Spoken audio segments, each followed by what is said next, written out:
मैं जहाज़ में बैठा था तो मोबाइल पे मैंने कुरान शरीफ खोल लिया। मैंने कहा चलो इतनी देर की फ़्लाइट है, कुछ पढ़ते हैं। वो तिलावत कर रहा था तो मेरे दिल में ख्याल आया, यार देखो सारे लोग कानों में टूटियाँ लगाई हैं, गप्पे लगा रहे हैं, कुरान पाक पढ़ लेना चाहिए था। तो एक नौजवान, उसने ना बाल पीछे यहाँ रबड़ डाली हुई औरतों की तरह, पैंट शर्ट बड़ी दाढ़ी और बड़ा जदीद फैशन का उसका स्टाइल।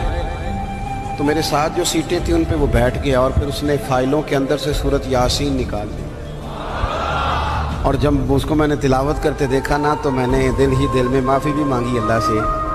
और मेरे दिल में ये भी ख्याल आया कि ये अल्लाह का कुरान है, मौलवी, वो कारी साहब, हाफिज साहब, वो फलां साहब, अपने जैसे लोगों से, नेक लोगों की बात नहीं कर रहा। वो तू ना पढ़े तो तू क्या समझता है, कोई पढ़ता ही नहीं।